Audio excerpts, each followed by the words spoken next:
Hey y'all, I'm back. It's winter. I know it took me all of 87 and 11 billion years to come back and make episode 2, but I'm here doing it. Right now I am sipping on House Wine Limited Edition Rosé Bubbles. So you can Google that. House Wine Limited Edition Rosé Bubbles. Very yummy. A really nice canned wine, can of rosé. So it's super yummy. All right, what are we talking about today? Today we're talking about the femininity journey. This is episode 2, so I am actually continuing on with this content and series on my channel. I just had to take a moment and sort of reconfigure myself. The channel's monetized now. Praise God. That's amazing. Amen. Thank you, ancestors. Blessed and abundant. That I'm super excited about. So here we are. Episode 2. Let's get into it. All right, so on this episode, episode 1 was sort of my introduction where I was just talking about my thoughts and views on the Black femininity journey on YouTube. If you haven't watched it, please go watch it. Today's episode, I want to focus on decentralizing men, why that's a thing that I do and what that's about. Y'all, please excuse me, but why did I just open this can of rosé just to look and see that I have not finished my sparkling hard tea? Oh my gosh. Anyway, gonna drink both. I'm only like 2 sips left of my sparkling hard tea, and the hard tea is only 4.2%, so I'm fine.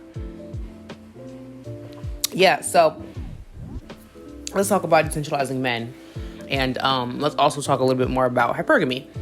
So my femininity journey does not revolve around hypergamy or the approval of men, nor does it revolve around my desirability to men.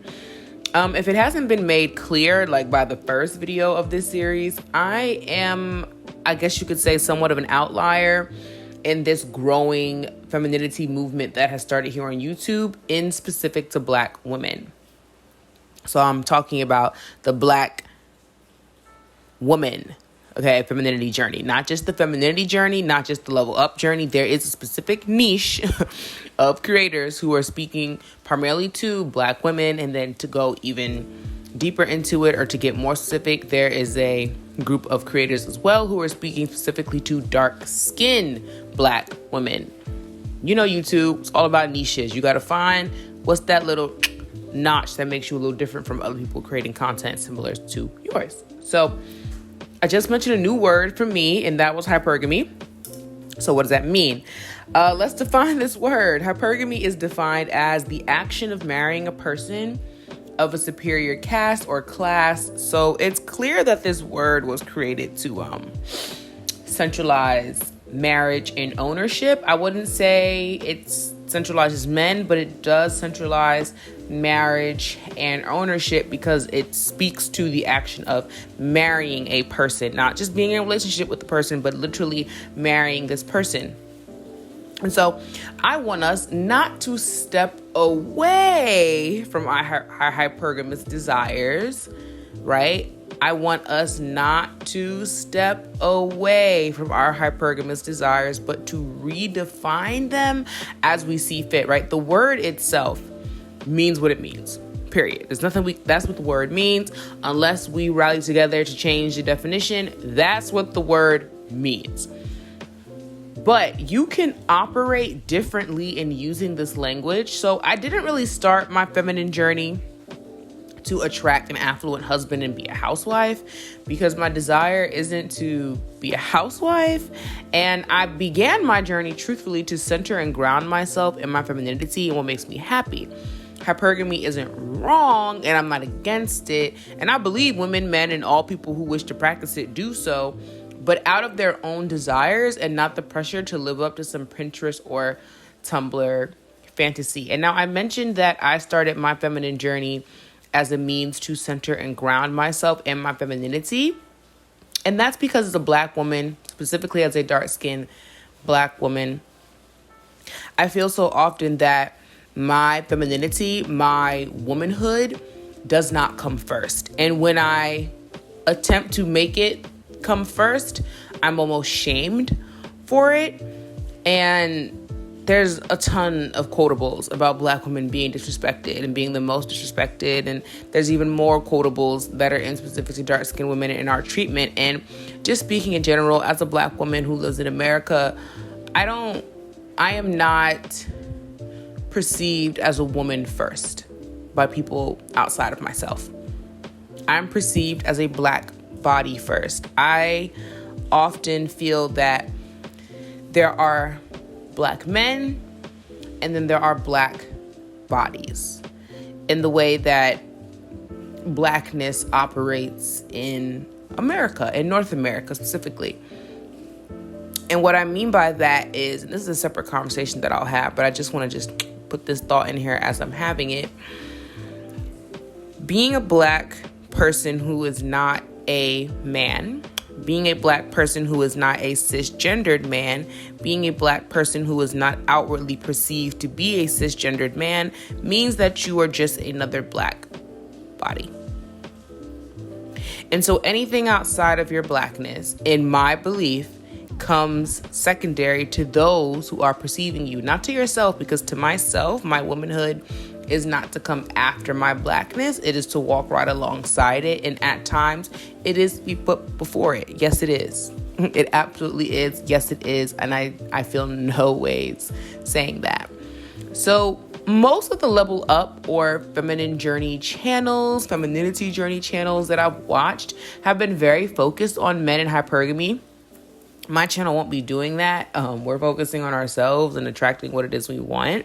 And we are the center of our lives. You are the center of your life. Say it with me. I am the center of my life. I'm going to say it again because you did not. No, you didn't. You didn't say it. Say it with me. I am the center of my life. Thank you. Thank you. Decentralizing men and your femininity journey allows you to focus on your self-improvement for yourself. Honestly, in life, when you make the choice to level up, it should be for yourself, not to attract another person in your life to complete something for you, because, only you can make yourself whole. Now, please do not take this as you have to love yourself first before anybody else can love you, because I do not believe in that statement. You absolutely do not have to be the 100% healed, love and life, crystals toting person before somebody else can love you. That's not true. I do not believe in that statement. You are worthy of love at every level of your self-love journey. So the goal of my feminine journey has nothing to do with men. And I began decentralizing men in 2018 after allowing myself to be a bystander in my own life and in my own sexual and romantic relationships. And now, as a 24-year wise young woman who practices abstinence but does engage in sexual activity, because my form of abstinence means no penetration and no sharing of bodily fluids. It does not exclude tantric sex. I'll get into another conversation about tantric sex in another video. But just so I can make y'all understand how I'm practicing abstinence, I'm not engaging in any physical form of sex. In a spiritual form, yes. In a physical form, absolutely not. So, there's lots to do in between the physical.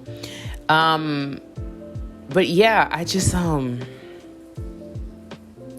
just decided that what I'm doing right now is I am figuring out what it means to be this Black woman. Not what it means to be a Black woman or the Black woman, but what it means to be this Black woman. And what it means to be this Black woman at this point in my life. Because the Black woman that I'll be 10 months from now, 2 years from now, 10 years from now, 5 years, just the Black woman I'll be a week from now will be very different than the Black woman that I am today. Yes, she will hold some core values that will stay with her throughout, her entirety. But for the most part, I will be constantly changing and evolving when it comes to my thought, when it comes to how I like to dress, when it comes to my speech. I'm always, and you are too, I am always capable of changing my mind. So do that. The thing is, we already live in a very phallocentric world and environment, if you will. And let's see. The one world that you're in absolute control of is your own, right? Like, the one world that you're in absolute control of, even when you feel like you're not in control of it, you are, is your own. It's your own. And so something that I've learned from men is that they often operate in what's in their best interests, which is why I believe women are often disappointed with men in their romantic relationships, because we can expect men to be more community and considerate based in their thinking. And I don't think they're wired that way. We can expect them to be like that, but doesn't mean they're going to be like that. And this isn't to say that men are naturally insensitive, but they do a much better job at centering themselves in their lives than women do, because they're not socialized into being caregivers to the world like women are, especially Black women. Black women are, pretty much bred, even by our own communities, to take care of everyone else but ourselves. Everyone. Not to say every Black woman does that, but it's definitely in our programming, it's in our media, it's in our music, it's in almost everything that we take in on a subconscious and conscious level. We are to take care, we are to heal the world. You know, how many times you go on Twitter and someone's like, once again, Black women are saving the world. Why do we have to save the world alone? Who is making sure that our world is safe for us? As a dark-skinned Black woman, I also feel that often the image of us is used for martyrdom, right? We're always fighting. We're always protecting. We're always serving. How often do we see that in the inverse? How often do we see people fighting for protecting and serving Black women, dark-skinned Black women? It's not really often promoted in our media. I can't think of too many examples. So what I hope you have gathered from today's episode is that this femininity journey, this feminine journey you're on, this level up journey that you're on, should not center men at all. Men honestly shouldn't even be a thought in your mind while you're doing this.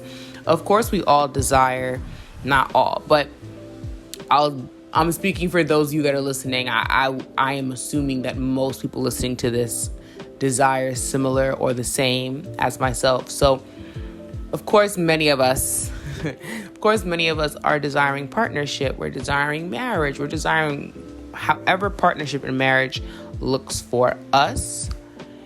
And for many, I think we make that the focus. That's the center. I'm going to become this ultra uber feminine woman to attract that. And what we are forgetting is, if you're only focused on attracting that, and that's your whole reasoning for doing any of this, once you do receive it, it'll feel empty. And once you do receive it, it may not be exactly what you believed it was, because you didn't really do any of that shadow work. You didn't really do any of that inner child healing. You didn't really address your traumas, and you sort of just played dress up and put on a mask and threw that energy out there, willing and ready to receive whatever was given back. And I don't want that to be the path that many of us walk down when we decide that we would like to lean into our femininity. I will admit that for a long time I have embraced and existed in my masculine energy more than my feminine energy, as a means of protecting myself. I'm a Black woman. I've been a little Black girl, and I'm dark skinned, and I live in North America. Right? Okay. Yeah. I know what you're thinking. Yeah, so you get it. Of course you do. I had to protect myself. And honestly, when I was younger, when I was leaning into my more feminine, I guess, traits and habits, I'm not going to say I was bullied, but I was made to feel that those weren't for me because of being a dark-skinned little black girl. And I've realized, because the media training has told you I'm supposed to be the strong, independent, don't need no man, black woman, when I'm completely not interested in being any of that. I don't align with any of that. I don't align with any of it. I don't want it, and I actually reject it. And so when you go through years of that, yeah, it takes some time for you to go, wait a minute. I've almost been neglecting an entire side of myself just so I'm safe. And now that I have come to an understanding, an understanding, and an overstanding that I control my life. Whatever position I am in it because I am putting myself there. Once again, don't be trying to take that out of context and make it. Y'all know what I'm speaking to. I'm speaking to more so my personal development, my spiritual development, my personal development, my dating life. All of those things that I'm speaking of, the positions that I'm in, I'm there because I put myself there. And if I'm to put myself in the best position, I have to be focusing on myself the most. I can't be centralizing somebody else. I have to be making myself the center of my existence. Nobody else should really be the center of your existence other than yourself. Right? Not at this time in your life. Not you 24, you 23, you 22, you 21, you 17, you 18, you 19. Come on. Center yourself. Center yourself. Somebody calls you selfish? Good. Great. I'm so glad. Thank you.